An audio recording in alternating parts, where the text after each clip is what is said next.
2025 എന്നാണ് എനിക്ക് വല്ലാത്തൊരു വിഷമം പിടിച്ചത്. മാനസികമായിട്ട് ശാരീരികമായിട്ടൊക്കെ ബുദ്ധിമുട്ടുള്ളൊരു വർഷമായിരുന്നു. ഞാൻ അബുദാബിയിലായിരുന്നു. ഞാൻ പാസ്പോർട്ടിന്റെ ഒരു ആവശ്യത്തിന് നാട്ടിൽ വന്നു. തിരിച്ചു പോകണമെന്ന് വിചാരിച്ചിരുന്നപ്പോഴത്തേക്ക് പിന്നെ എന്താ പറയാ, എല്ലാവരും പറഞ്ഞു ഒരു സലൂൺ ഇടാൻ പറഞ്ഞു. ഞാനൊരു ബ്യൂട്ടീഷ്യനാണ് ബേസിക്കലി. ഒരു ബ്യൂട്ടി പാർലർ ഇടാൻ പറഞ്ഞു. അങ്ങനെ ഇട്ടു. പക്ഷെ എനിക്കത് ലോസ് ആയി. 3 മാസം ഞാൻ റൺ ചെയ്തു. കുറെ പൈസ എൻ്റെ പോയി. പിന്നെ എനിക്ക് വിളിച്ച് ആക്സിഡന്റ് ആയി. അതിനുശേഷം ഞാൻ എനിക്ക് ഹെൽത്ത് ഇഷ്യൂസ് ഒക്കെ ഉണ്ടായിരുന്നു. അപ്പൊ തിരിച്ചു പോകാനൊന്നും പറ്റില്ല. പിന്നെ അങ്ങനെ ഇരുന്നപ്പോ പിന്നെ എന്ത് ചെയ്യണം എന്ന് ആലോചിച്ചുകൊണ്ടിരുന്നപ്പോഴാണ് ഞാൻ ജ്വല്ലറി മേക്കിംഗ് ചെയ്തത്. അപ്പൊ അതിനെ കുറച്ച് സാധനങ്ങളൊക്കെ മേടിച്ചു, അതൊക്കെ ചെയ്തു.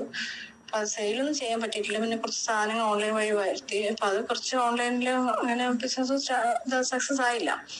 അങ്ങനെ ഇരുന്ന പിന്നെ എന്റെ മോളും മോനൊക്കെ എനിക്ക് അബുദാബിയിലാണ്. അവരിപ്പോ പോയിട്ട് കുറച്ചായിട്ടുള്ളൂ. എന്നാലും അവരെന്നെ ഹെൽപ്പ് ചെയ്യുമായിരുന്നു. റെന്റൊക്കെ കൊടുക്കാനൊക്കെ ഹെൽപ്പ് ചെയ്യുമായിരുന്നു. പിന്നെ കുറെ നാൾ എന്ത് ചെയ്യണമെന്ന് അറിയാതിരുന്നപ്പോഴാണ് പിന്നെ ഇങ്ങനെ എനിക്ക് ഇങ്ങനെ ഒരു സക്സസ് ആയിട്ട് മാറുമെന്ന് എനിക്കൊരു പ്രതീക്ഷ ഇല്ലായിരുന്നു. അങ്ങനെ ഞാൻ സ്റ്റാൾ ഇട്ടു. ഫസ്റ്റ് ടൈം ആണ് കേട്ടോ. അപ്പൊ ഈ ക്രിസ്മസ് കഴിഞ്ഞിട്ട് ഞാൻ സ്റ്റാൾ ഇട്ടു. എന്നെ ഹെൽപ്പ് ചെയ്യാൻ എൻ്റെ കൂടെ ഒരു കുട്ടിയും കൂടെ ഉണ്ട്. അത് ഞാനും കൂടെ ഫ്ലവറും ജ്വല്ലറിയും ഒക്കെ ചെയ്യുന്നത്. അപ്പൊ ഈ ഐഡിയ പറഞ്ഞതുപോലെ ആ കുട്ടിയാണ്, ഞാനല്ല. എന്റെ പേര് ആര്യെന്നാണ്. പറഞ്ഞു ചേച്ചി, ആ കുട്ടി പറഞ്ഞു ചേച്ചി ഇങ്ങനെ നമുക്ക് സ്റ്റാൾ ഇട്ട് നോക്കാമെന്ന്. പക്ഷെ എനിക്ക് അതൊരു മടിയായിരുന്നു. കാരണം ഇങ്ങനെ എന്താ ആൾക്കാരെന്ത് വിചാരിക്കുന്നൊക്കെ. പിന്നെ ഞാൻ വിചാരിച്ചു എന്ത് വിചാരിക്കണം, നമ്മൾ കഷ്ടപ്പെട്ടിട്ടല്ലേ ജീവിക്കുന്ന എന്ന് വിചാരിച്ചിട്ട് അങ്ങനെ ഒരു പ്രതീക്ഷ ഉണ്ടായിരുന്നു. എന്നാലും ഇത്രയും സക്സസ് ആവുമെന്ന് അറിഞ്ഞില്ല. പക്ഷെ ഞങ്ങൾ ഇട്ടപ്പോ തന്നെ ആദ്യ ദിവസം തന്നെ നമുക്ക് നല്ല കളക്ഷൻ ഉണ്ടായിരുന്നു. അതിനുശേഷം പിന്നെ ഓരോ ദിവസം കളക്ഷൻ കൂടി വന്നു. അപ്പൊ എന്താ പറയാ, ഞങ്ങൾ വളരെ ഹാപ്പിയാണ്. 2025 ഇത്രയും വിഷമങ്ങൾ ഉണ്ടായപ്പോ ദൈവം നമുക്ക് അവസാനം ആ വിഷമങ്ങൾക്ക് ഒരു പരിഹാരം കിട്ടി.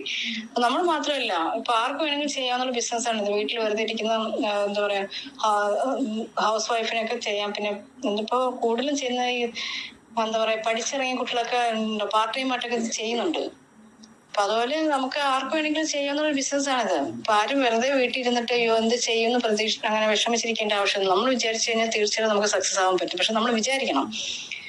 അപ്പൊ അങ്ങനെ ഇപ്പൊ സക്സസ് ആയി. ഇനിയിപ്പോ ഇവിടുത്തെ സ്റ്റാള് ന്യൂ ഇയർ ഒക്കെ കഴിയുമ്പോഴത്തേക്ക് 4-ാം തീയതി വരെ ഉണ്ട് സ്റ്റാള്. അത് കഴിഞ്ഞു കഴിഞ്ഞാല് നമ്മളിപ്പോ വേറെ നോക്കുന്നുണ്ട്. അങ്ങനെ ദൈവം നമ്മളെ കൈവിടില്ല. അത്രയുള്ള ആ ഒരു വിശ്വാസമുണ്ട്. പിന്നെ വേറൊരു കാര്യം കൂടി ഞാൻ പറയാനുള്ളത്, നമ്മുടെ കയ്യിൽ കാശുള്ളപ്പോ നമ്മുടെ കൂടെ നിൽക്കാൻ ഒത്തിരി ആൾക്കാരുണ്ടാവും. മനസ്സിലായില്ലേ? ഒത്തിരി ആൾക്കാരുണ്ടാവും. എന്താ പറയാ സ്നേഹിക്കാനും നമ്മളെ എന്താ പറയാ അങ്ങനെ ചേർത്ത് പിടിക്കാൻ ഇഷ്ടംപോലെ ആൾക്കാരുണ്ട്. പക്ഷെ നമ്മുടെ കയ്യിൽ 5 പൈസ എന്ന് പറഞ്ഞാൽ ഇവർ ആരെയും മഷിയിട്ട് നോക്കിയാൽ കിട്ടില്ല. കാരണം നമ്മളൊരു ബാധ്യതയായിട്ട് അവർക്ക് മാറും. അങ്ങനെ വിശ്വസിക്കുന്നവരാണ്. ഇപ്പൊ എനിക്ക് ആർക്കും ഒരു ബാധ്യത എനിക്ക് താല്പര്യമില്ല. ഇപ്പൊ ഞാനിപ്പോ സ്റ്റാളിട്ട് നല്ല സക്സസ് ആയിട്ടുണ്ട്. ആ ഒരു സന്തോഷത്തിലാണ് ഞങ്ങള്. പിന്നെ ഇത് മുന്നോട്ട് കൊണ്ടുപോകാൻ തന്നെയാണ് ഞങ്ങളുടെ തീരുമാനം. ഇപ്പൊ ഇതെല്ലാവർക്കും ഒരു പ്രചോദനമാവുമെങ്കിൽ ആകട്ടെ.